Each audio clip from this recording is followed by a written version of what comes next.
చేయుచున్నాము తండ్రి, ఆమేన్. ప్రేమటువంటి సహోదరులారా, నోహావు ఓడను కట్టాడు. అవి ఎన్ని సంవత్సరాలు కట్టాడో మనకైతే అంత వివరణ నేనంత దాన్ని మనసును పెట్టి ధ్యానించలేదు. కానీ నోహావు కుటుంబం నోహావును ఓడ కట్టమని దేవుడు సెలవిచ్చాడు. తన కుటుంబం ఆ నోహావు కట్టేటప్పుడు తన కుటుంబము సహకరించింది. గుర్తుపెట్టుకోవాలి. ఆ తర్వాత సొలొమోను మందిరాన్ని కట్టాడు. అలాగనే ఇంకా అనేకమైనటువంటి మరి భవనాలను కట్టించాడు. ఇలాగున దేవుని గ్రంథములో కట్టడాలను మనము గమనిస్తూ ఉన్నాం. పాపం దావీదు కూడా కడదాం అనుకున్నాడు. పాపం దేవుడు అనుమతి ఇవ్వలేదు. జాగ్రత్త, నువ్వు కట్టగా ఉందా, ధనం ఉందా, అన్ని వెండి బంగారాలు అన్ని మొత్తం సమకూర్చాడు. ఇదిగో నేను ఈ మందిరము కట్టడానికి నా స్వంత బంగారం ఇంత ఇస్తున్నానన్నాడు ఆయన. అదేమన్నా బడాయా? కాదండి, నిజంగా అదేం బడాయి కాదు. కానీ ఇది నేను దేవుని పని కొరకు నేను ఇంత ఇస్తున్నాను, నేను ఇంత ఇస్తున్నాను అన్నాడు. ఇక ఆ తర్వాత ఎందరో ఇచ్చారు, కట్టాలని అనుకున్నారు. దేవుడు ఆటంకపరిచాడు. నువ్వు కట్టకూడదు, నీ కుమారుడు, నీ గర్భవాసన పుట్టబడినటువంటి నీ కుమారుడు నా మందిరాన్ని కట్టాలి అన్నాడు. ఆయన మందిరము కట్టేటప్పుడు సొలొమోను యొక్క పరిపాలనకు వచ్చిన తర్వాత 40 సంవత్సరాలు ఆ నిర్మాణము జరుగుతూ ఉండగా ఎక్కడి నుంచి రాజులు వచ్చి దండెత్తి మరి యుద్ధానికి రాలే. గమనించండి ఈ మాట. యుద్ధములు జరగలే. ఏ రాజు కూడా సొలొమోను పైకి, ఆ రాజ్యము పైకి దండెత్తి యుద్ధము చేయడానికి ఎవరు సాహసించలేదు. కారణం ఏంటిదంటే దేవుడు కంచె వేశాడు. దేవుడు అలాంటి పరిస్థితులు సంభవించకుండా మరి శాంతి సౌభాగ్యాలతో ప్రశాంతమైనటువంటి స్థితిలో దేవుడు నియమించాడు. అందుకని ఆ స్థలంలో ఉలిపోటు కానీ తెలుసున మీకు? ఉలిపోటు అంటే రాయిని చెక్కేది. ఎడమ చేతిలో ఉలి ఉంటుంది, కుడి చేతిలో అంటే సుత్తి ఉంటుంది. దాంతో ఒక రాయిని మలచి సరైనటువంటి రీతిలో మలుస్తారు ఒక కట్టేటువంటి వ్యక్తి. అయితే మందిరము కట్టినటువంటి స్థలంలో ఉలిపోటు శబ్దం వినపడలేదు, సుత్తే శబ్దం వినపడలేదు. ఎంత నెమ్మది, ఎంత ప్రశాంతతో దేవుని యొక్క మందిరము సొలొమోను చేత దేవుడు కట్టించాడో మనము గుర్తు చేసుకునవలసినటువంటి వారమై ఉన్నాం. అలాగనే ఇక్కడ మనం చూస్తా ఉన్నాము. ఈ 22వ వచనములో మనం చూస్తున్నాం. తర్వాత దేవుడైన యెహోవా తాను ఆదాము నుండి తీసిన ప్రక్కటెముకను స్త్రీనిగా నిర్మించను కదా. ఓ, స్త్రీని కూడా దేవుడు నిర్మించాడా? ఇప్పుడు కదా, ఇప్పుడు నిర్మాణం అంతా ఇది కాదు. ఏంటంటే ఇంకా అంత పరిసరం మేము కనపడటంలే. ఇప్పుడు ఇచ్చేది దేవుడే అయినప్పటికీ మొట్టమొదటి స్త్రీ అయినటువంటి అవ్వను నిర్మించేటప్పుడు ఆమెను నిర్మించాను అని రాయబడినది. తీసింది ఒక ప్రక్కటెముకే. ఆ ప్రక్కటి ఎముకను మరి ఎలా మాంసమును పొదిగించి కదా, కావలసినటువంటి నరములు, కావలసినటువంటి అన్ని దేవుడు ఎక్కడ ఉంచవలసినటువంటి అవయవాలన్నీ అక్కడ ఉంచి కదా.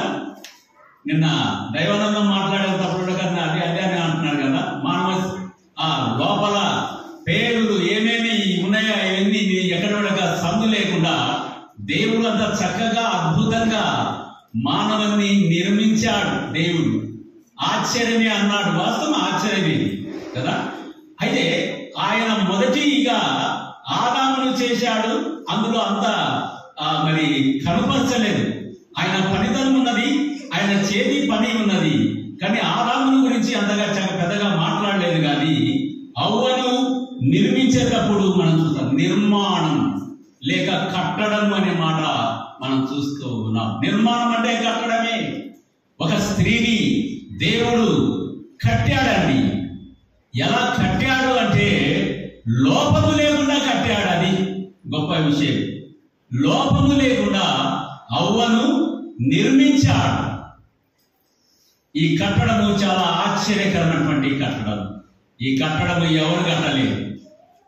ఆయన తప్పితే ఎవరు దూతలు కట్టలేదు, ఏ మనుషులు కట్టలేదు. ఎవరు కట్టలేనిది, కట్టజాలనిది దేవుడు కట్టాడు అనే మాట మనము గమనిస్తూ ఉన్నాం. అట్లయితే ప్రేమటువంటి వారులారా, ఆయన కట్టి ఆ యొక్క ఆదాము దగ్గరికి తీసుకొని వచ్చి నిలవబెట్టాడు. ఇందులో గొప్ప పాఠం ఉన్నది, ఇందులో గొప్ప చారిత్ర కదా. జరగబోయేటువంటి విషయాలు చాలా అందులో ఇమిడి ఉన్నాయి అనేటువంటి మాట మనము చూస్తూ ఉన్నాం. అవునండి, దేవుని యొక్క ఏర్పాటాలని ఎలా కట్టాడు అంటే కదా, అక్కడ అంటున్నాడు, నా ఎముకలలో ఒక ఎముక. ఎవరు? ఆమె, అవ్వమ్మ. మనందరికీ తల్లి ఆమె కదా. మనందరికీ ఆది తల్లి ఆమె.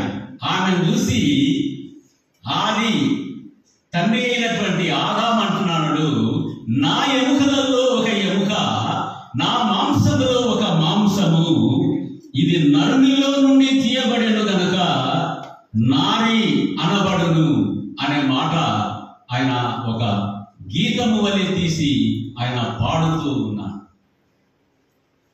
సోదరి సోదరులారా, అనేక విషయాలలో స్త్రీ పురుషులను అంత అవలీలుగా మనం అంచనా వేయకూడదు. అది దేవుని యొక్క సృష్టి, దేవుడు నిర్మించినటువంటి నిర్మాణం. స్త్రీని తక్కువ చేయడం కానీ, పురుషుని ఎక్కువ చేయడం కానీ, ఎవరిని తక్కువ చేయడం కానీ కానే కాదు. కానీ కొన్ని క్రమశిక్షణలలో దేవుడు వాక్యము ద్వారా కొన్ని ఉంచాడు. ఆ విషయాలలో మనము వాక్యానికి వాక్యాన్ని అనుసరించవలసిన వారు, అంతేకాని ఎవరు తక్కువ కాదు. కానీ వారి పరిధులు ఉన్నాయి. పరిధులు దాటిపోకూడదు. ఏదైనా పరిధి దాటిపోతే దానికి వాల్యూ లేదు, దానికి గౌరవం లేదు. దేవుడి నియమించినటువంటి ఆ పరిధిలో ఉంటేనే తనకు గౌరవం, తనకు మర్యాద, దేవునికి మహిమ కూడా. కనుక ఆయన ఆ పాట పాడుతూ ఉన్నాడు.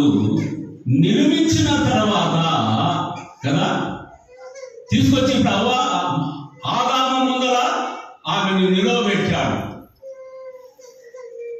కాబట్టి ఈ మాటలు మనం చూసినట్లయితే ఇందులో ఈ నిర్మాణమైనటువంటి ఈ మాటలో నేడు యేసుక్రీస్తు 2024 సంవత్సరము జరుగుతూ ఉన్నది అనుకోండి. 2023 సంవత్సరాలు అవుతూ ఉన్నది. ప్రభు మరి పునరుద్ధానుడై ఆయన వెళ్ళినటువంటి దినం కనుక అప్పటి నుంచి ఇప్పుడు దాకా ఇన్ని వేల సంవత్సరాల నుండి కదా ఒక స్త్రీ లేక ఒక అవ్వ అనుకోండి. అవ్వ అంటే ఏదో స్త్రీ అని అనుకోకండి. ఆ అవ్వ నేడు సాగుతున్నటువంటి దేవుని యొక్క సార్వత్రిక సంఘానికి ఆమె గుర్తుగా ఉన్నది. ఇది నిర్మాణం కాదా? ఈ సంఘం కొరకు దేవుడు ఎన్ని పాటలు పడాడు, దేవుడు తన కుమారుడైనటువంటి క్రీస్తు రక్తంలో ఈ సంఘాన్ని మరి ఆయన కట్టుచూ ఉన్నాడు. ఆ మాట ఇమిడి ఉందండి. సామాన్యమా?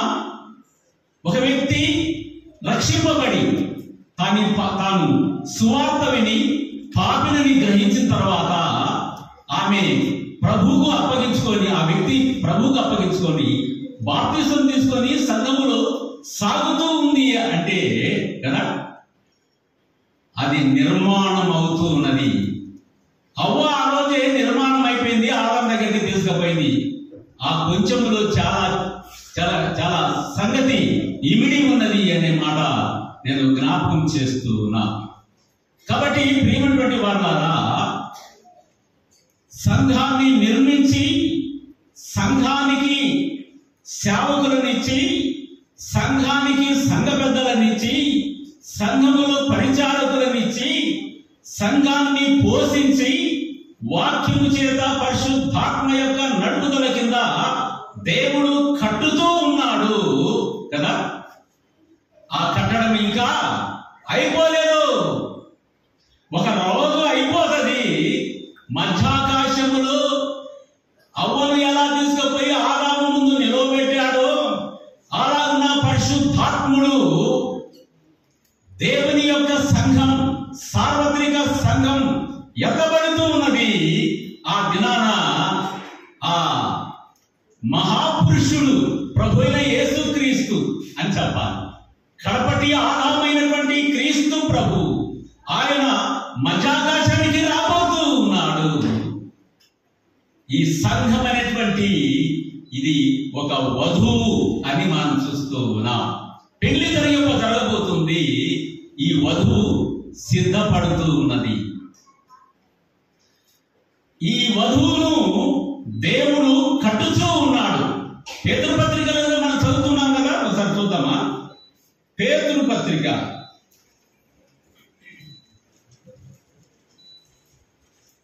5వ వచనం, 2వ అధ్యాయం 5వ వచనం చదువుతాం చూడండి. యేసుక్రీస్తు ద్వారా దేవునికి అనుకూలము ఆత్మ సంబంధమైన బలులు అర్పించుటకు పరిశుద్ధ యాజకులుగా ఉన్నట్లు మీరును సజీవమైన రాళ్ల వలె నుండి ఆత్మ సంబంధమైన మందిరముగా కట్టబడుచు ఉన్నారు అనే మాట మనం చూస్తాం. అయితే ప్రకటన గ్రంథంలో కూడా మనము ఆ మాటలు మనం చదువుతాం. ఆ వధువు తనను తాను సిద్ధపరచుకొనుచు ఉన్నది అని కూడా మనము చూడగలము. అట్లయితే ప్రేమటువంటి వారులారా, వధువు అనేటువంటి దేవుని యొక్క సంఘం, ఆ సంఘములో కోట్ల కొలది కదా సహోదరులు ఉన్నారు, అనేక కుటుంబాలు ఉన్నాయి. కుటుంబం అంతా ఎత్తబడుతుందో ఎత్తబడదో నేను చెప్పలేదు, కానీ కుటుంబం అంతా ఎత్తబడాలంటే కుటుంబం అంతా రక్షింపబడాలి. దేవుని వాక్యములు స్వార్థలు మనలా చూడడం, ఇద్దరు స్త్రీలు తిరగలి విసరుతుందురు, వారిలో ఒకటే ఎత్తబడును, ఒకటి ఇడిచిపెట్టబడును రాయబడి.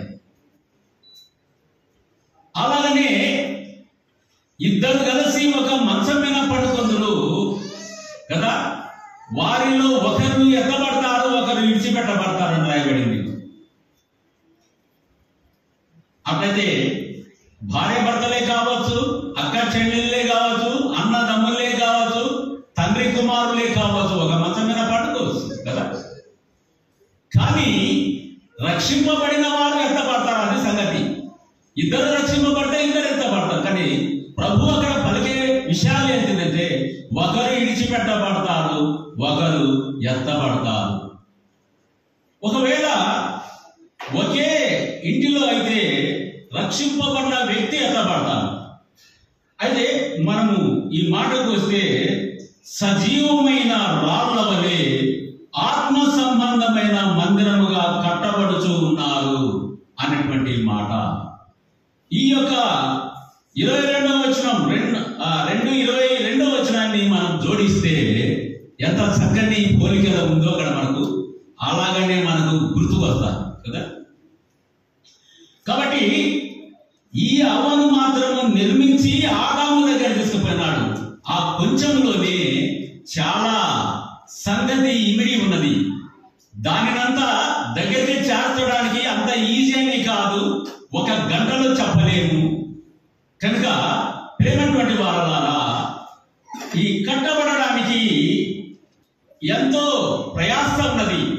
దేవుని వాక్యం ఎంతో నేర్చుకోవాలి, దేవుని వాక్యము చేత నింపబడాలి, ఆత్మ చేత నింపబడాలి కదా. దేనికోసము అంటే ఆ పరమ ప్రభు అయిన యేసుక్రీస్తు ఆయన రాబోతూ ఉన్నాడు. ఆ కడపటి ఆదామైనటువంటి ప్రభు అయిన యేసుక్రీస్తు రాబోతూ ఉన్నాడు.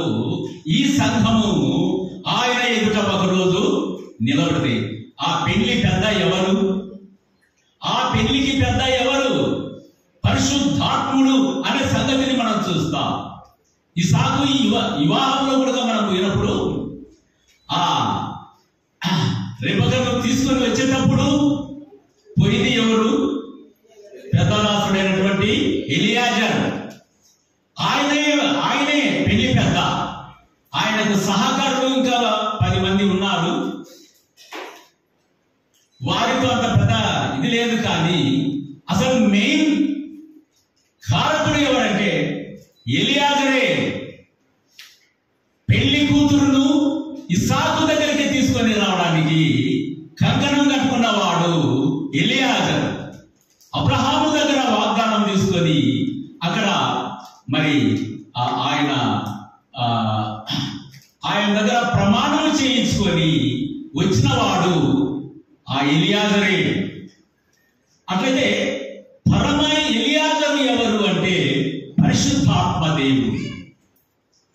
కానీ ఈ సార్వత్రిక సంఘాన్ని ఆనాడు ఒకే ఒక పెళ్లి కూతురుగా, ఒక సంఘముగా జోడించి మధ్యాకాశానికి తీసుకుపోగలిగినటువంటి మరి సామర్థ్యత కలిగిన వాడు పరిశుద్ధాత్ముడు. తీసుకుపోయి ఆయన ముందు నిలబెడతాడు.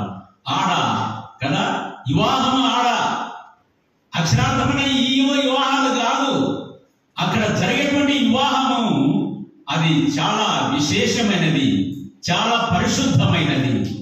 అది వివాహం అంటే అక్షరార్థమైన వివాహము కానే కాదు అనే మాట మనం చూస్తూ ఉన్నాం.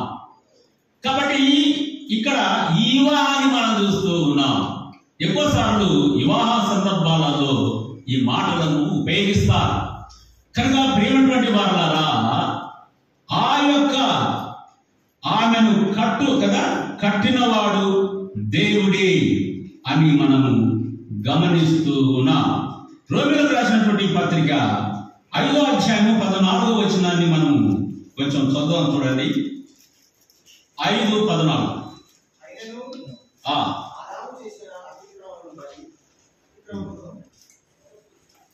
అయినను ఆదాము చేసిన అతిక్రమమును పోలి పాపము చేయని వారి మీద కూడా ఆదాము మొదలుకొని మోషే వరకు మరణమేలెను. ఆదాము రాబోవు వానికి గురుతై ఉండెను. అది మనకు కావాల్సింది. ఈ ఆదాము రాబోవు వానికి గురుతు. కనుక ఈ విషయము పౌలు రాస్తాడు. దేవుడు అపోస్తలుడి పౌలుకు చాలా విషయాలు బయలుపరిచాడు. వాస్తవానికి హెబ్రీయులకు రాసిన పత్రిక ఇప్పుడు ఆరాధనలో మనము జ్ఞాపకం చేసుకున్నాం. సహోదరులు జ్ఞాపకం చేశారు. చాలా చక్కనటువంటి విషయమే. హెబ్రీ పత్రికలో ఆయన అర్పించానని ఉన్నది. విశ్వాసమును బట్టి అర్పించి మృతులలో నుండి ఆయన కుమారుణ్ణి పొందెను అని దేవుని వాక్యం రాయబడింది. ఎందుకు రాయబడింది? నిజంగా అర్పించాడా? అర్పించలేదే. అలా కదా, అబ్రహామా ఆగో, నీ చెయ్యి ఆ పిల్లవాడి మీద వేయవద్దు అన్నాడు. ఎక్కడ ఉంది అంటే విశ్వాసమును బట్టి అబ్రహాము యొక్క హృదయములో, అబ్రహాములో నిశ్చయించుకున్న నిశ్చయం ఏంటంటే ఈ అబ్బాయిని కదా నా కుమారుడు ఇస్సాకును బలి చేయాలంటే ఆయన నిర్ణయమే నిర్ణయం. ఆ దేవుడు తప్ప ఆ నిర్ణయాన్ని మార్చగలిగినటువంటి శక్తి ఇంకొకటి లేదు అనే మాట. అంటే ఖచ్చితమైపోయాడు ఆయన. అబ్రహాము ఖచ్చితమైపోయాడు. ఒకవేళ ఆ మాట ఖ్యాతి వినబడకపోతే ఆ కత్తి ఇస్సాకు మీద పడేదే, అయిపోయింది. ఆ సంగతిని విడదీసి, విశ్వాసము ఎలాంటిదో విడదీసి రాసిన వాడు ఆయన యొక్క అపోస్తలుడి పౌలు అని మనం చూస్తాము. అవునండి, వాస్తవమే. ఆయన ఎలాగున అర్పించబడ్డాడో మనం చూస్తూ ఉన్నాం. అక్కడ కూడా రావడానికి ఇద్దరు వచ్చారు, కానీ వచనం అలాగా మాట్లాడడంలే. ఏమని అబ్రహామే ఆ యొక్క పనివారి దగ్గరికి వచ్చినట్లుగా అక్కడ వచనాలు మనం చూసాము, సహోదరులు చూపించారు. వాస్తవమే, అది మనకు ఒక ఆత్మీయ పాఠం, ఆత్మీయ హెచ్చరిక. వాస్తవమే, చాలా చక్కని సంగతులు మరి విద్యాసాగర్ గారు మనకి దేవుడు ద్వారా అందించారు, చాలా సంతోషం. కానీ అలాగనే ఇక్కడ కూడా మనము గమనిస్తూ ఉన్నాము, ఆయన రాబోవానికి గురుతై ఉన్నాడు అని ఈ రోమిలకు రాసినటువంటి పత్రికలు మనము గమనిస్తూ ఉన్నాం. ఏమి గురుతు అంటే ఆయన రాబోవానికి, ఈ ఆదాము రాబోవానికి గురుతు. ఎందుకు పౌలు ఎక్కడ కూడా బైబిల్లో ఏ వచనాలని విడిచిపెట్టినవాడు కాదండి. ఈ సంగతి ఎక్కడిది? ఆది కాండంలోని సంగతిని తీశాడు ఈయన మాట్లాడుతూ ఉన్నాడు కదా. ఈ రోమిలకు రాసేటప్పుడు ఆయన మాట్లాడుతూ ఆ మాటలను జ్ఞాపకం చేస్తూ రాబోవానికి గురుతై ఉండేది అనేటువంటి మాట. ఈ రాబోవానికి గురుతైనటువంటి వాడి ఎదుట అవ్వ నిలబడుకొని ఉన్నది. ఆ అవ్వను నిర్మించిన వాడు దేవుడే అనేటువంటి మాట మనం గమనిస్తూ ఉన్నాం. సోదరి సోదరులారా, ఒక విశ్వాసి వ్యక్తిగతంగా కట్టబడాలి, వ్యక్తిగతంగా కుటుంబముగా కట్టబడాలి, అలాగనే సంఘముగా కట్టబడాలి. కట్టేవాడు ఆయన అని 3వ అధ్యాయంలో హెబ్రీయులకు రాసిన పత్రికలో మనము ఆ ఇల్లు అనే మాటలో ఆయన మాట్లాడుతూ ప్రతి ఇల్లు అని రాయబడింది. ఆ ఇల్లు అక్షరార్థమైనటువంటి కట్టడాలు కానే కావు. అది భార్యాభర్తలకు సంబంధించినటువంటి కుటుంబం. కుటుంబం అంటే భార్య భర్త వారికి కలిగిన పిల్లలు, ఇది ఒక కుటుంబం. కాబట్టి దీనిని కట్టిన వాడు ఆయనే. ప్రతి ఇల్లు కట్టిన అంటే దానిని పోల్చి మాట్లాడడం జరుగుతూ ఉన్నది. అట్లయితే ప్రేమటువంటి వారులారా, మనం కూడా కట్టబడుచూ ఉన్నాం. ఎలా ఉన్నాం? సిలువలో యేసుక్రీస్తు కదా. ఆ అవ్వ నిర్మాణం కావాలంటే ఊరిగా మాటలతో కాలేదండి, ఆయన చేయగలడు. ఆయన ఒక మాట సెలవిస్తే చక్కని అవ్వ నిర్మాణమై కదా ఆదాము దగ్గర నిలబడుకోగలదు. కానీ దేవుని యొక్క ప్రణాళిక అది కానే కాదు. దేవుడు ఆయన యొక్క ఉద్దేశం అది కాదు. ఆయన అక్షరార్థముగా కాకుండా ఆయన చేతులతో ఎలా చేశాడో మనము గమనిస్తూ ఉన్నాం కదా. ఆ ఆదామును గాఢ నిద్ర కలుగజేశాడు. ఆదాము ప్రకట ఎముకను తీయాలంటే అంత ఈజీ కాదు. ఈ విషయంలో చెప్తే ఆయన ఎంత మంచి డాక్టరో మనం చూస్తూ ఉన్నాం. దేవుని అటువంటి డాక్టర్లు భూలోకంలో ఎవరు లేరు. సాధ్యమైతే చేస్తారు, సాధ్యం కాకపోతే చేతులు ఎత్తుతారు డాక్టర్, అంతే కదా చేసేది. అయితే ఈ డాక్టర్ ఎలాంటి వాడంటే కదా, ఇలాంటి డాక్టర్ భూలోకంలో ఎక్కడా దొరకరు అన్నమాట. కానీ ఆయనకి ఏ మత్తు ఇంజక్షన్ ఇచ్చాడో అది ఆయనకే తెలుసు. ఎక్కడ మత్తు ఇంజక్షన్ ఇచ్చాడో ఆయనకే తెలుసు. అయ్యని మనం చూడగలం. గాఢ నిద్ర కలుగజేసి అని రాయబడింది. ఆ గాఢ నిద్రనే ఆదాముకి ఇచ్చినటువంటి గొప్ప ఆ మత్తు పదార్థం అనుకోండి కదా. కాబట్టి ఆ మత్తులో ఆయన ఎముకను ఇరగదీసేంత వరకు లేకుంటే ఆ కీలును తొలగించేంత వరకు ఆయనకి ఏ నొప్పి అనిపించలేదు, ఆయనకు తెలియదు. ఆ తర్వాత తెలిసింది ఇది ఏంటిది అంటే, ఈ ప్రక్కలోంచి తీసిన ఎముకని నీ భార్య అయినటువంటి అవ్వను నేను తయారు చేసిన చెప్పి, అందుకని కదా పాట పాడేది ఆయన, నా ఎముకలలో ఎముక అంటే ఆదాము రక్తము కార్చాడు. అది అక్షరార్థంగా జరిగి తీరాలి. అక్కడ ఏదో దేవుడే రక్తమేమో కారకూడదు, ఎముకేమో బయటికి రావాలి, మరి ఏ నొప్పి నోయి లేకుండా ఆదాము ఉండాలి అంటే అది కాదని, సరికాదన్న కదా.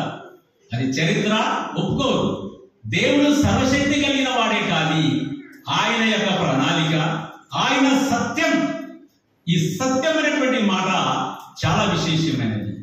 ఆయన యొక్క సత్యవంతుడైనటువంటి ఆ దేవుడు, ఆయన యొక్క పనులు, ఆయన యొక్క కార్యక్రమము అంత శ్రేష్టమైనది కనుక రక్తము కారిందంటారా, కారలేదంటారా కదా. ఆయన కారకుండా చేయగలడు కానీ అది పద్ధతి కాదు. యేసుక్రీస్తు రక్తము బొట్టు పడకుండా ఆయన శిలువ ఎక్కగలడు కానీ అట ఎక్కించడము దేవుని యొక్క నీతికి విరోధమైనటువంటి కాదు.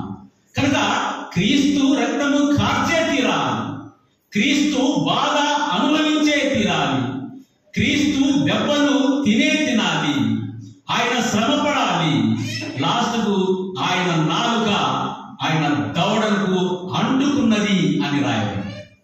ఎంతటి శ్రమ, ఎంతటి మరి సత్యమైనటువంటి, ఎక్కడ లోపము లేకుండా మరణము పొందడానికి కాగల ఆ యొక్క శ్రమంతా తీసుకున్నాడు యేసుక్రీస్తు.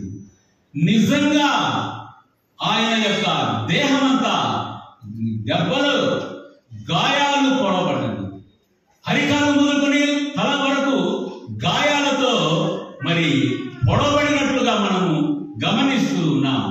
ఇదేం ఆయన అట్లా చేయని, రక్తమంతా ఉండాలి, అసలు ఈ క్రీస్తుకు నొప్పే లేకుండా చేయాలంటే చేయలేడా? అది దేవుని నీతి కానే కాదు. అదే దానిని బట్టి మనం చూసినట్లయితే ఆదాము రక్తము కార్చాడా లేదా కదా. మీకేమన్నా సందేహమా? గొప్ప దైవజనుడు ఫాక్స్ గారు రాస్తాడు తన యొక్క పత్రికలో, ఆయన రక్తము కార్చాడు. ఆయన ఆదాము రక్తము కార్చకుండా అవ్వను చేయలేడు. ఆదాము రక్తము కారకుండా ప్రకటముగా తీసి దానికి తీయటం అనేది న్యాయం కాదు. రక్తము కార్చి రక్తములో నుండి ఎముకను తీయడమే అది న్యాయం, అది పద్ధతి, అది దేవుని యొక్క నీతి అని మనము గమనించగలం. కాబట్టి అవ్వ నిర్మాణమై ఆయన ఎదుట నిలబడింది అంటే కదా, ఆదాము కూడా కొంత శ్రమ పొందవలసి ఉన్నది. ఆదాము ప్రక్కన గాయపరచబడ్డాడు. ఆదాములో నుండి ఎముకను తీసంటే సామాన్యమైందా? యేసుక్రీస్తును జ్ఞాపకం, ఎందుకంటే ఆయన రాబోవానికి గుర్తై ఉన్నాడు. ఈ రాబోవానికి గుర్తైనటువంటి ఈయన నొప్పి లేదంటే, అలాగనే రక్తము కారలేదంటే, అలాగనే శ్రమ కలగలేదంటే నమ్మడానికి వీలు లేదు.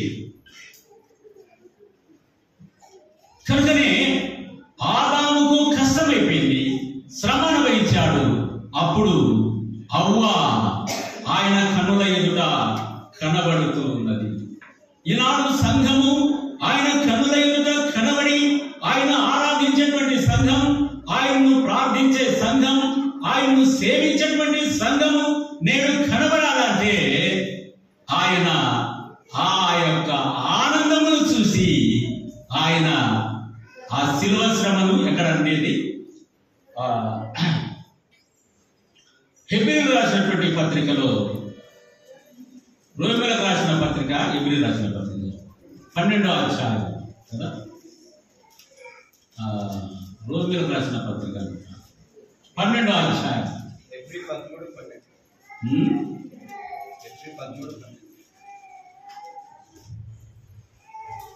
కాదు, రోమీయులకు రాసిన పత్రిక మొదటి చూడండి.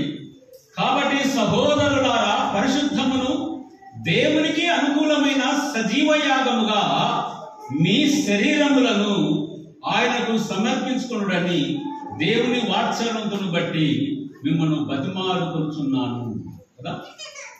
13 కాదండి.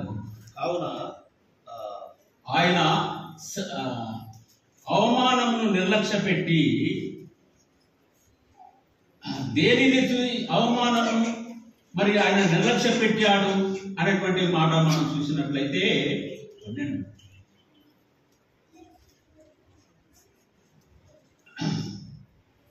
ఎందుకు నిర్లక్ష్య పెట్టాడు అంటే, ఈ ఆనందాన్ని చూసి ఆయన అవమానం, శిలువలో అవమానము, శిలువలో రక్తము కారడము, ఆ యొక్క శిలువ శ్రమ అంతయు ఆయన దానిని ఆయన శ్రమగా ఆయన ఎంచుకోలేదు. దానిని మరచిపోయి ఈ ఆనందమును చూసి ఆయన మరచిపోయేను అనేటువంటి మాట. ఏది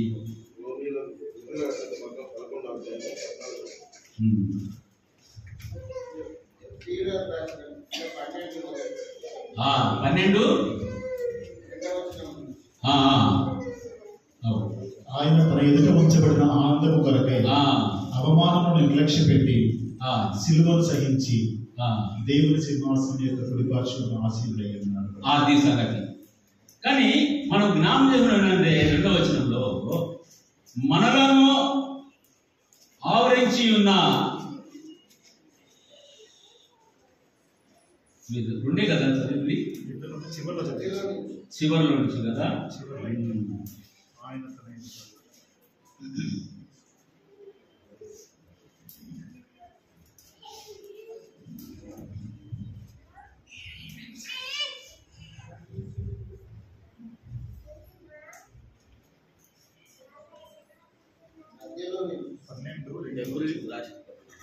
మధ్యలో కదా, మన ఎదుట ఉంచబడిన, అది కాదు కదా,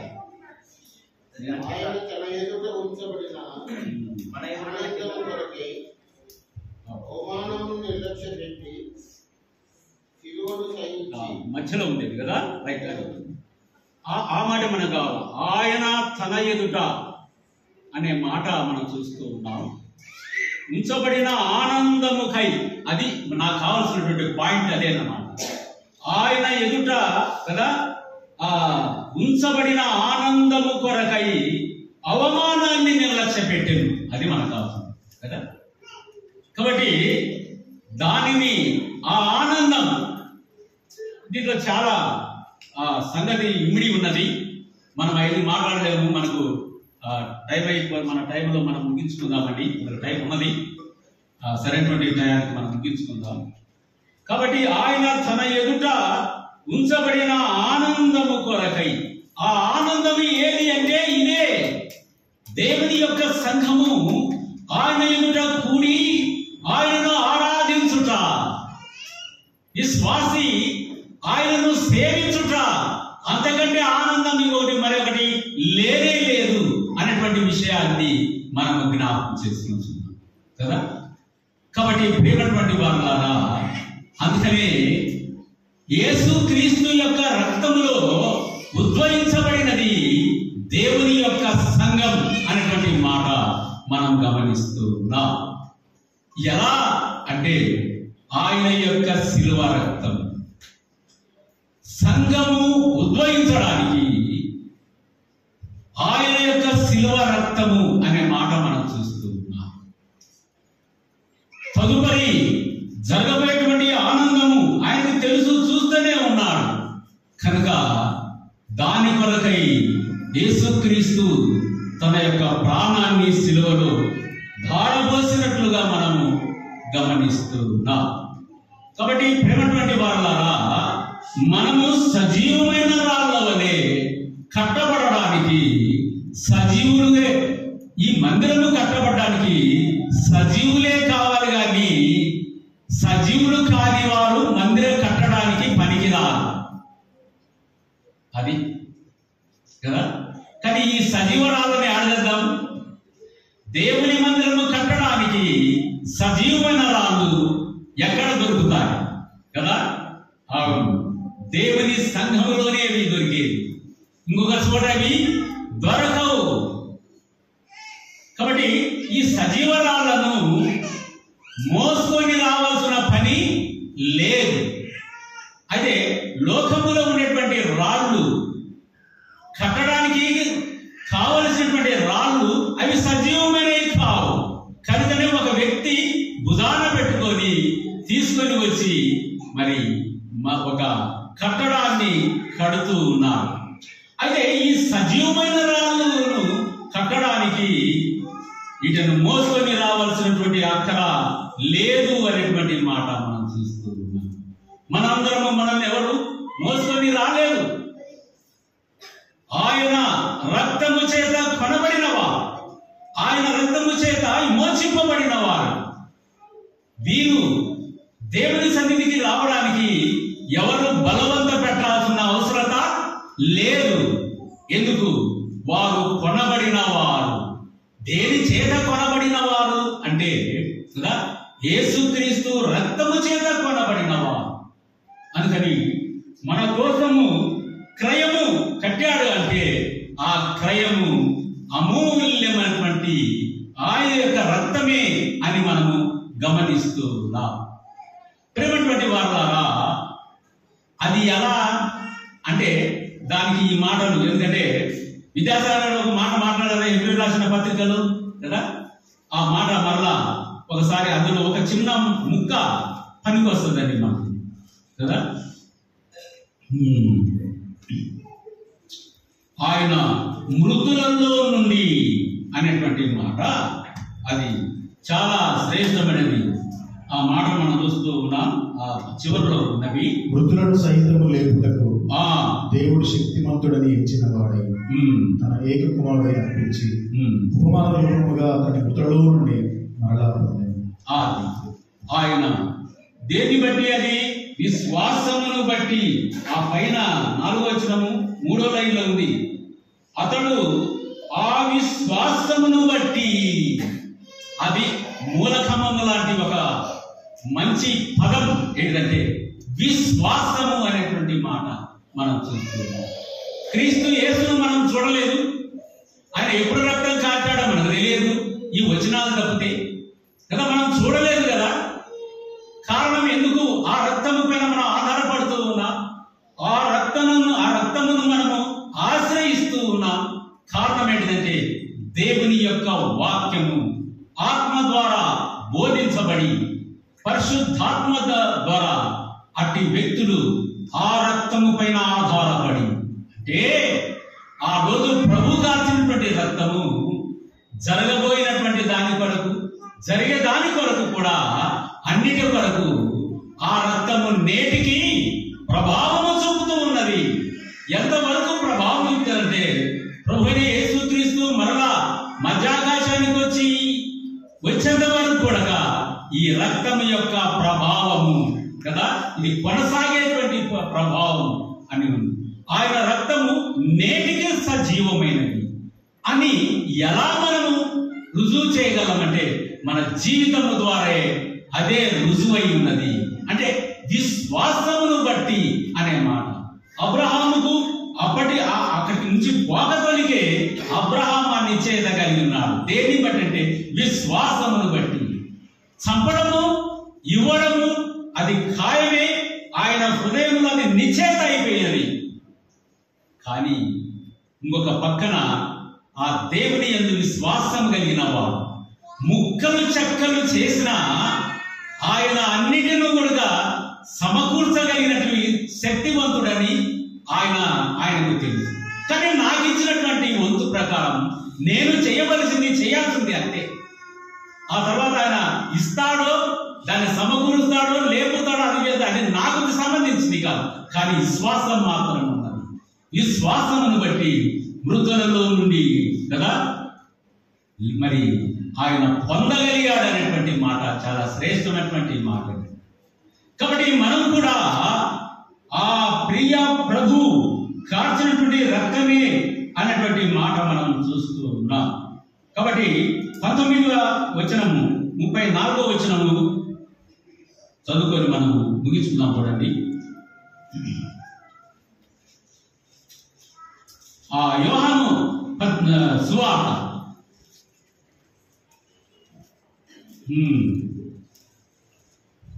34. సైనికులలో ఒకడు ఈటతో ఆయన ప్రక్కను పొడిచెను. వెంటనే రక్తమును నీళ్లును కారెను. కొంతమంది నీరు కారెన ఎన్ని రెండు కలపడానికి వీలు లేదు. అవగాహన అనేది మీకు రావాలి. నీరు ఎందుకు కారింది అన్నసారి ముందు నీరు వచ్చిందా రక్తం వచ్చిందా? కదా కదా ఏమొచ్చింది? రక్తం వచ్చింది. అదే నీరు ఎందుకు వచ్చింది? ఇంకా ఆడికి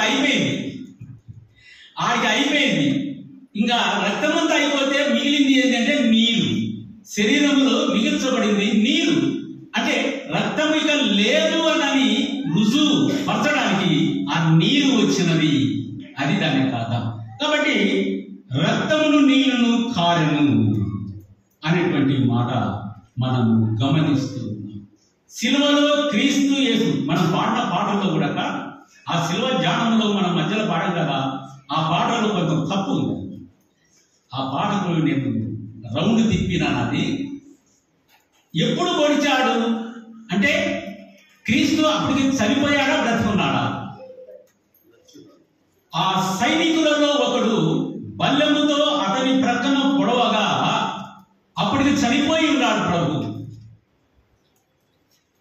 అయితే అక్కడ పాట ఏం రాశాడంటే కేకా వేసి కదా తన ప్రాణంను విడిచినంటే ఇతడు పొడిస్తే కేక వేసి ప్రాణాన్ని విడిచినట్లుగా అక్కడ అర్థమవుతుంది.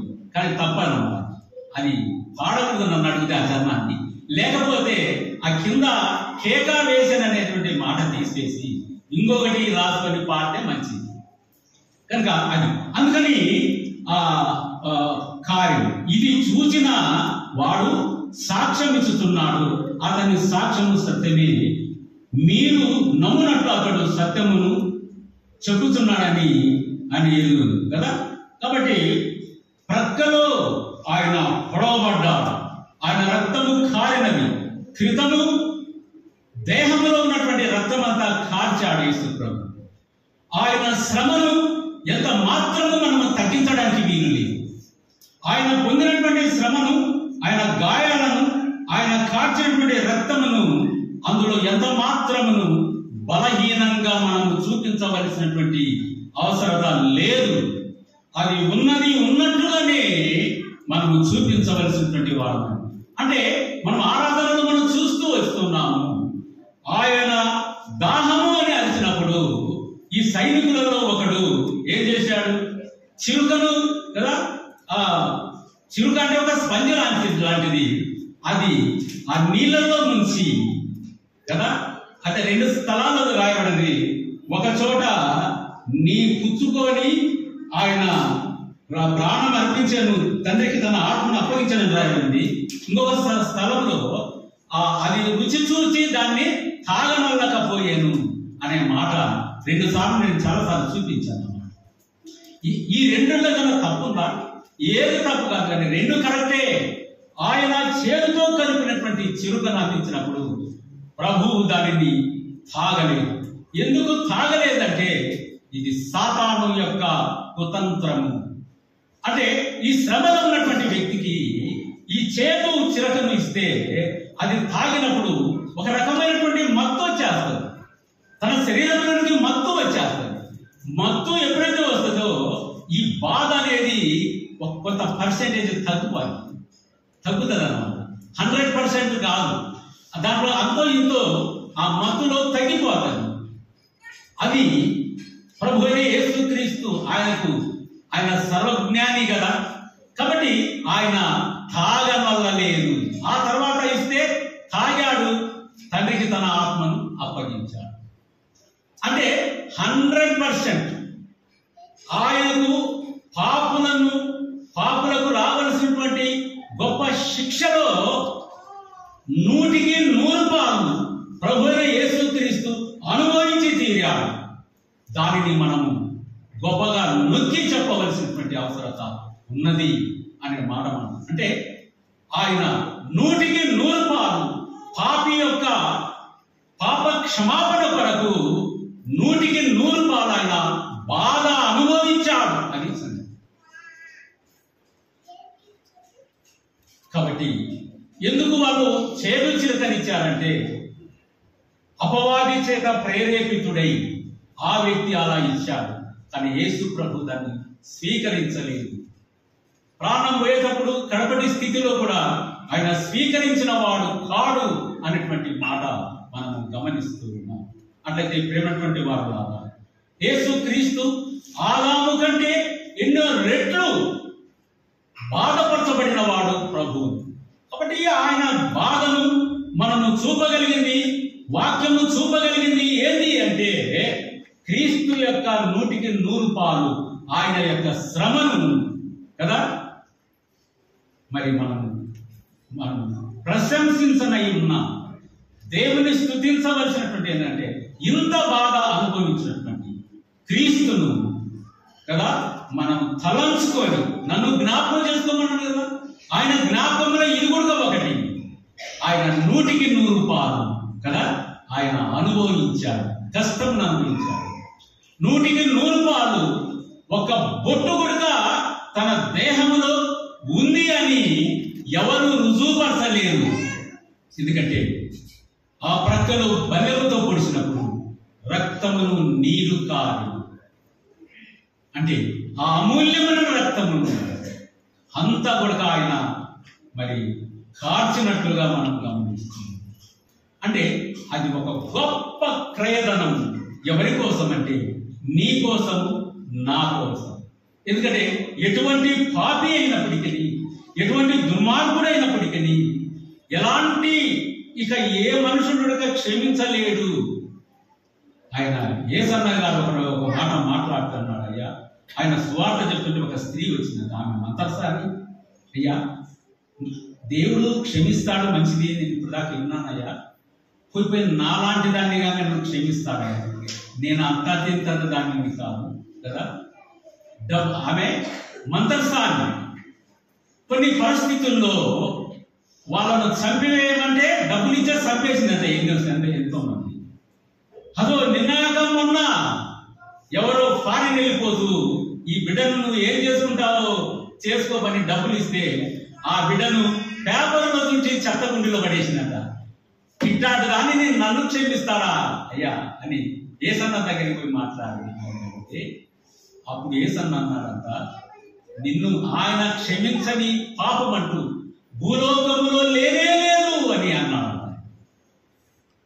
అప్పుడు యేసన్న ప్రార్థన చేసి ఆమెను ఒప్పించిన తర్వాత ఆమె నెమ్మది కలిగి ప్రభువునందు విశ్వాసం ఉంచి ఒక విశ్వాసిగా సాగుతూ ఉంది అని ఆయన ప్రసంగంలో ఆయన మాట్లాడతారు.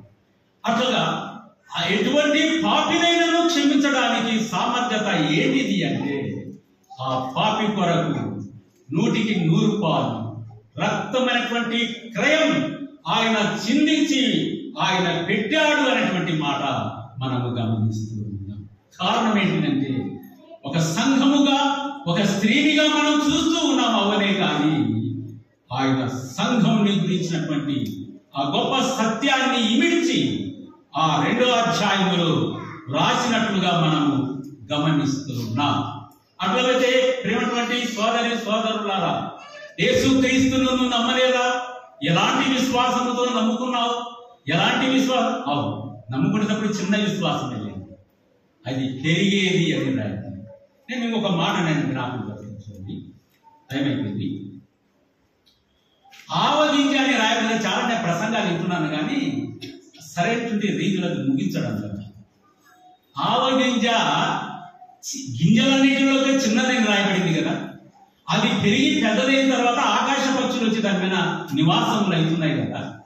అట్లయితే ఈ చిన్న ఆవగింజ అది ఇంతలా పెరిగి పెద్దది కావడానికి గల కారణం ఏంటిది కదా? ఆ ఆవగింజలో ఏ గుణం ఉన్నదంటే దాంట్లో జీవం ఉన్నది. అది గింజ చిన్నదే కానీ అందులో జీవం ఉన్నది. జీవం ఉన్నటువంటి వృక్షం ఏమైతుంది అంటే అది పెరుగుతూనే ఉంటది, అది విస్తరించేతనే. కనుక ఆవగింజ కారణం ఏంటిదంటే అదే ఒక విశ్వాసి నమ్ముకోవడంలో ఒక చిన్న మాట దగ్గర, ఒక చిన్న వచనం దగ్గర తన హృదయంలో పడినప్పుడు ఆ యొక్క మాట, ఆ యొక్క వాక్యం అనుకోండి. కాబట్టి దానిని బట్టి నమ్ముకున్నప్పుడు వాక్యము చదివే కొంది, వాక్యము బోధించే కొంది, బోధ మనం వినే కొంది దానికి కదా కొమ్మలు వేసినట్లుగా, దానికి అది పెరిగినట్లుగా విశ్వాసి ప్రతి దినము అతడు అభివృద్ధి చెందుతూనే ఉండాలి అనేటువంటి గొప్ప సత్యాన్ని అందులో ఈ స్వార్థలలో మాట్లాడడం మనం చూస్తాం. అట్లయితే ప్రేమటువంటి వాళ్ళారా, ఎక్కడ వేసినానంటే 20 సంవత్సరాలు నమ్ముకున్నప్పుడే అట్లా ఉన్నా, నేను ఇప్పుడు అట్లనే ఉన్నానంటే నువ్వే విశ్వాసివి. ఇందుగా ప్రభు నీ కొరకు ప్రాణం పెట్టింది, ఇందుగా నిన్ను కదా నీ కొరకు ఆయన శిలువలో గాయపరచబడి ప్రాణం విడిచింది. ఇందుగా ఎక్కడ వేసిన గొంగడి అక్కడ ఉండడానికా? కాదు. కనుక నీవు అభివృద్ధి పొందాలి, నీవు దినదినానికి పెరగాలి, నీ విశ్వాసము పెరగాలి, నీ యొక్క ప్రవర్తన కూడా పెరగాలి. అన్నివి కూడా పెరిగి కదా ప్రభు కొరకై ఒక గొప్ప వ్యక్తిగా మారాలి. అది దేవుడి వాక్యంలో ఉన్నటువంటి సత్యం. అందుకనే ఆయన తన యొక్క ప్రాణాన్ని క్రయధనముగా ఆయన పెట్టినట్లుగా మనం గమనిస్తున్నాం. కాబట్టి నేను కొంతమందిని ఎదుగుదును, 20 సంవత్సరాలైనా నోట ఒక స్తుతి గీతం రాదు, ప్రార్థన చేయమంటే ఒక ప్రార్థన చేయడం చాలుగా. ఇది ఏం విశ్వాసం అండి? ఇది విశ్వాసమా? కదా, అది విశ్వాసం అని చెప్పలేదు. తల్లి గర్భం నుంచి బయటపడినటువంటి ఒక చంటి బిడ్డ కేవలం త్యాగం వేస్తుంది. ఎందుకంటే జీవం ఉన్నది ఆ బిడ్డలో. అప్పుడే పుట్టింది, మంచిదే కాదని కాదు, కానీ ఆ బిడ్డలో జీవం ఉన్నది. కేక వేస్తుంది, బాగా అరుస్తారు కూడా కదా. కాబట్టి అలాగనే నువ్వు రక్షింపబడ్డావు, బాప్తిసం తీసుకున్నావు కదా. ఎన్ని రోజులు ఉన్నా యాడ వేసిన గొంగడి ఆడ అనేది కాదు, అది దేవుని వాక్యం. అందుకు దానికి ఆధారము లేదు. అతడు కదా నోరు తెరవాలి, ప్రార్థన చేయాలి, అతడు స్తుతులు చెల్లించాలి. మీరు ఎవరి నా పైన కోపగించుకోవద్దు. దాసరి జాన్ అని ఒక ఆయన ఉన్నాడు కదా. ఆయన నేను రక్షింపబడక ముందు నుంచి ఆయన సంఘంలోనే ఉన్నాను. ఏనాడు ప్రభువా పాపినటువంటి నన్ను నీవు రక్షించావు ప్రభువా, నీకు స్తోత్రాలన్నా ఆ యొక్క మాట అనినవాడు కాడు.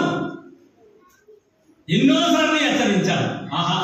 రొట్టె తింటాడు, రసం తాగుతాడు, ప్రార్థనకు వస్తాడు, మోకరిస్తాడు, బాగా పోతాడు, అంతేకాని ఇంకేమి. వడ్డించాలంటే బాగానే వడ్డిస్తాడు. మాంసం వడ్డించాలంటే ఆ దినాలలో ఒక పొట్టెలను 2 పొట్టెలను మరి చేస్తే అందరికీ సమంగా వడ్డించగలిగినటువంటి సామర్థ్యత కూడా ఉండాలి. అది కూడా అందరికీ రాదులేండి. అయితే ఆయన కరెక్ట్ గా వడ్డిస్తా చూసారా. కానీ ఆత్మీయంగా అభివృద్ధి లేదు. సోదరుడా సోదరి, ఈ మధ్యాహ్న వేళలో వాక్యం విరుచున్న నీవు స్పందించవా? దేవుని సన్నిధిలో మోకరించి ప్రార్థన చేయవా? ప్రభువా నా నోరు ఎందుకు తెరవవు నీవు? ఆయన తప్ప ఇరిమియా అంటాడు. ఈ బైబిల్ క్లాసులో కూడా మోషను గురించి మాట్లాడేటప్పుడు నేను పోనే పోను అన్నాడు. నేను ఐగుప్తు చేయడానికి పోదు, నువ్వు ఎవరిని పంపాలనుకున్నావు వాళ్ళనే పంపమాడు. అదే హెబ్రీయులకు రాసిన పత్రికలో ఇదే పౌలు ఏమంటాడంటే కార్యములయందు, మాటలయందు కార్యములయందు అతడు ప్రవీణుడు లేక చాతుర్యం కలిగిన వాడు అనేటువంటి మాట మనము గమనించగలం. 7 అపోస్తుల కార్యములు చదువుకొని మనం ముగిస్తున్నాం చూడండి. అంటే అది ఎంత సత్యమో మనం చూస్తూ ఉన్నాం. 7వ అధ్యాయం కదా, 22 అనుకుంటున్నాం. 7:22 మోషే ఐగుప్తీయుల సకల విద్యలను అభ్యసించి మాటల యందును కార్యముల యందును ప్రవీణుడై ఉండెను. చాలండి, అదే మన కాదు కదా. ఆయన ఏమన్నాడంటే నాకు నాలుక దిగదు, నాకు కదా గొంతు బాగలేదు, నాకు అది లేదు ఇది లేదు అని ఎన్ని సొట్ట మాటలు కదా. కానీ ఈ సొట్ట మాటలకు తావులేదు దేవుని సన్నిధిలో. పౌరుషం కదా, దేవుని సన్నిధిలో త్యాగపూరితమైనటువంటి కదా స్థితికి నువ్వు ఎదగాలి. అంటే నువ్వు నోరు తెరువు, నీ నోరుని ఎలా నింపుతాడో ఆ తర్వాత గుర్తు చేస్తుంది. అంతేకాదు నేను నోరు మూసుకొని ఉంటానంటే నువ్వు నోరు మూసుకుంటే నువ్వు మూసుకున్నట్టే ఉంటావు. ఇప్పుడు దాకంటే సంవత్సరాలు మరి తరబడి కదా, సంవత్సరాల వరకు కూడా నువ్వు అట్లనే ఉంటావు, మూసుకుంటే నోరు మూసుకొని ఉంటావు. కానీ దేవుని వరకు నోరు తెరువు. నీ జీవితాంతము నీ నోరును ఆశీర్వదించేవాడు ఆయన, నీ నోరును అభివృద్ధి పరిచేవాడు ఆయన. ఆయన వాక్కులో తీసుకొచ్చి నీ నోట్లో నింపేవాడు. అందుకే అంటాడు ఆయన, నత్తివాణిని కలుగజేసిన దేవుడు నేను కదా, మూగవాణిని కలుగజేసిన దేవుడు నేను కదా. ఓ నీ అందమైనటువంటి ఆహారం వస్తున్నాడు ఓ అని అక్కడి నుంచి ఆయన తరిమి వేస్తాడు. అది సంగతి. నేడు సంఘంలో కూడా కొంతమందిని నేను ఎరుగునండి, స్త్రీలను కూడా కొంతమందిని ఎరిగింది. వాళ్ళు ప్రార్థన చేయడం నేను ఎన్నడూ విన్నాను. అంటే స్త్రీల దగ్గరికి మనం పోకపోయినా కనీసము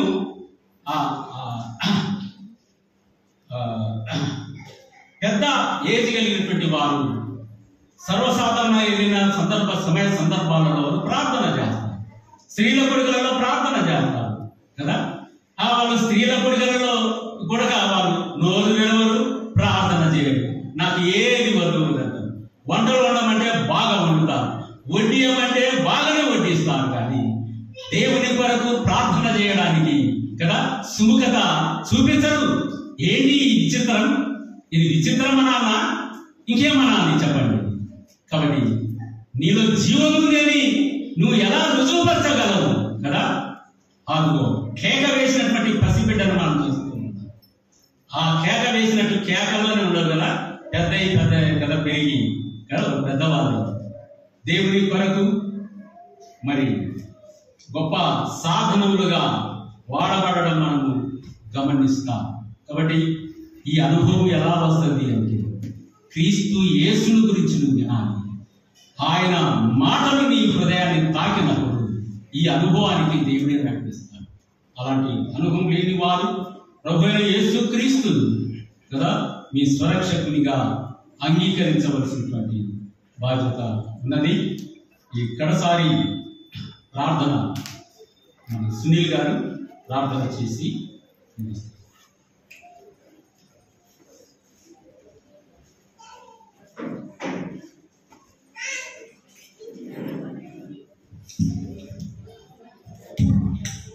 దేవునికి స్తోత్రములు. దేవుడు తన దాసుని నిలబెట్టుకుని అందించిన వాక్య భాగమును బట్టి దేవునికి మనం స్తోత్రం చెల్లించాలి. సంఘం తరఫున వారి కూడా ప్రేమపూర్వక ఉన్నారని తెలియజేస్తున్నాం. కొంచెం కూర్చుందండి టీ చేసేవాళ్ళు 5 నిమిషాలు ఒకవేళ సమయం ఇవ్వచ్చు, కానీ ఇబ్బంది లేదు. స్నాక్స్ ఉన్నాయి, బయట ఇక్కడ స్వీట్స్ ఉన్నాయి, టీ కాఫీ రెడీ చేశారు. 5 నిమిషాలు వెళ్ళవలసిన వాళ్ళగా ఉన్నాము. అయితే ఈ దినం ప్రత్యేకంగా మరి స్వీట్స్ తెచ్చారు సుందరరాజు వాళ్ళు. కారణము చెప్పారు, వారి కుమార్తె షారోన్ బర్త్డే అని. మంచిదే, నేను ఎప్పుడు గ్రూప్లలో విశేష చెప్పను. అంతమాత్రం నాకేమీ మీ మీద కోపం ఉద్దేశం కాదు, కానీ నా ఉద్దేశం లేదు, అంతకుమించి వేరే అభిప్రాయం లేదు. అయితే ఆదివారం వస్తే నేను సంతోషంగా ఉంటా. చుట్టూ